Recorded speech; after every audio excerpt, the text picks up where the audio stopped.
Tish oldirgandan keyin birinchi xayolingizga keladigan savol, olingan tish o'rnini qanday to'ldiraman? Va shunda sizga vrachlar ikki xil taklif berishadi odatda. Birinchisi ko'priksimon protez, ikkinchisi implant. Va shunda sizda eng katta chalkashlik boshlanadi. Bitta vrach bu konstruksiyani taklif qilsa, boshqasi boshqa konstruksiyani taklif qiladi. Va siz o'rtada qaysi konstruksiya to'g'riligini bilmasdan boshingiz qotadi. Bugun men sizlarga hammasini maksimal soddaroq qilib tushuntirib berishga harakat qilaman. Shunda siz o'zingiz uchun bilib olasiz, qaysi konstruksiyani tanlash to'g'riroq, qaysi biri sizga manfaatliroq bo'ladi. Keling avvalo eng muhimidan boshlaymiz. Tish oldirgandan keyin o'zi sizda nimalar sodir bo'ladi? Birinchi navbatda prikus buziladi, tish olingan zona qo'shni tishlar sekin-asta siljishni boshlaydi. Masalan, tepa jag'da tish oldirgansiz.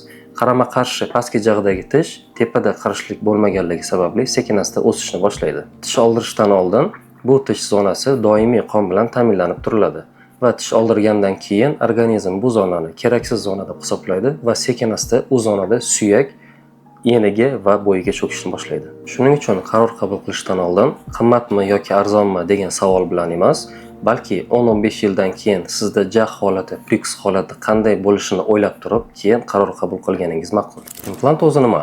Implant tishning sun'iy ildizi hisoblanadi va implant qo'yilgan zonada implant qo'shni tishlarga tegmaydi va bu zonada suyak saqlanib qolinadi. Keling endi implant to'g'risidagi mish-mishlar haqida gaplashamiz.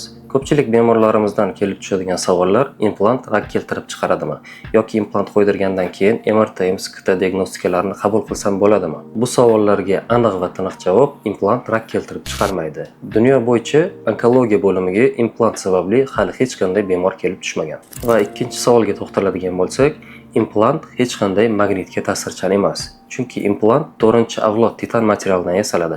Bu material zanglamaydi va o'zidan magnit ta'sirini o'tkazmaydi. Agar sizda MRT yoki MSKT shunga o'xshash diagnostikalar o'tkazilishi kerak bo'lsa, implant bunga qarshi ko'rsatma hisoblanmaydi. Implant qo'ydirgandan so'ng organizm implantni tayanch sifatida qabul qiladi va implant qo'yilgan zonadagi suyak barqaror bo'lib qoladi. Implantning yana bir afzalliklaridan bittasi, implant mustaqil konstruksiya hisoblanadi. Agar implant atrofidagi qo'shni tishlarda 10-15 yildan keyin qandaydir muammo yuzaga keladigan bo'lsa, implant bunga bog'liq bo'lmaydi. Implantga nisbiy qarshi ko'rsatmalar. Bularga nimalar kiradi? Homiladorlikdan keyin bo'ladigan laktatsiya jarayoni, osteoporoz, bruksizm va shunga o'xshash qo'shimcha kasalliklar. Va shu bilan birga qandli diabet bilan og'riydigan bemorlarimizda birinchi, ikkinchi bosqich va qandli diabetni nazorat qila oladigan bemorlarga bemalol implantatsiya jarayonini o'tkazish mumkin. Ko'pincha odamlar jarrohlik amaliyotini o'tkazishdan qo'rqishadi va ko'priksimon protezlarni tanlashadi. Endi ko'priksimon protez haqida gaplashamiz. Ko'priksimon protez o'zi nima va bu sizda qachon yaxshiroq natija beradi? Ko'priksimon protez o'rnatish jarayonida tish olingan zonadagi qo'shni ikkita tish mutlaq sog'lom bo'lsa ham, ularni charxlab, keyin ko'priksimon protez o'rnatiladi. Agar tish olingan zonada ikkita yondagi qo'shni tishlar avval davolangan, nerv olingan va plomba qilingan bo'lsa, ko'priksimon protezni tanlash bu mantiqliroq bo'ladi. Va bu tishlar zararlangani va katta ob'yomda plomba turgani hisobiga baribir bu tishlarga koronka qo'yish zarur bo'ladi. Bu holatda ko'priksimon protez sizga zarar qilmaydi. Agar tish olingan zonada ikkita qo'shni tishlar sog'lom, hech qanday plombalarsiz holatda bo'lsa, bu holatda ko'priksimon protez qildirish siz uchun zararli bo'ladi. Chunki sog'lom tishlarga ko'priksimon protez qo'yayotgan payti tishlar emalib, butkul charxlanib tashlanadi. Bu esa 10-15 yildan keyin va keyinchalik tishlarda juda katta muammolar kelib chiqishiga sabab bo'ladi. Ko'priksimon protez juda kam vaqt ichida tayyorlanadi.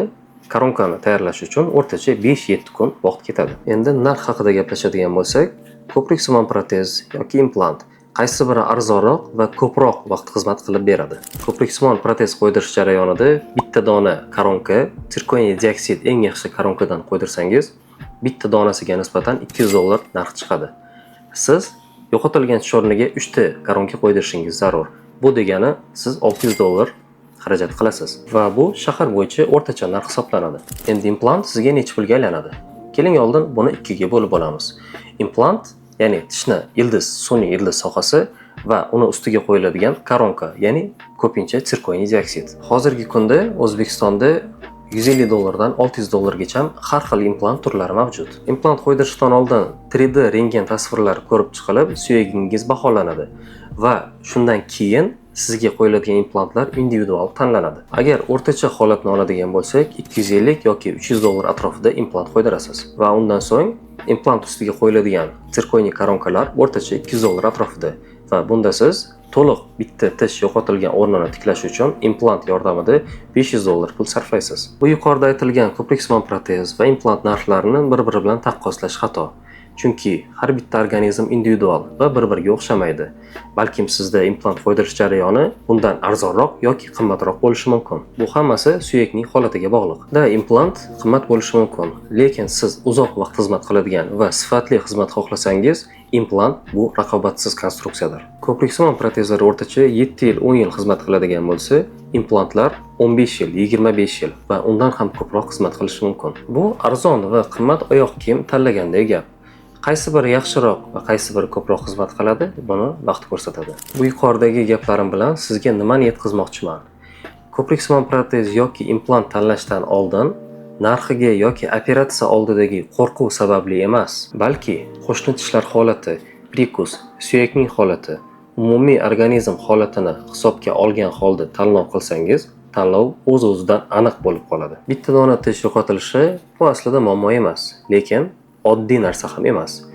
Bu sizni kelajakda 10-15 yil davomida qanday ovqat tishlashingiz, qanday tabassum qilishingiz va jag'ni qanday holatga olib kelishi bilan bog'liqdir. Agar sizda ham shunday muammolar yuzaga kelayotgan bo'lsa, pastdagi raqamlar orqali biz bilan bog'laning va biz sizga sifatli va to'g'ri yechimni taklif qilamiz.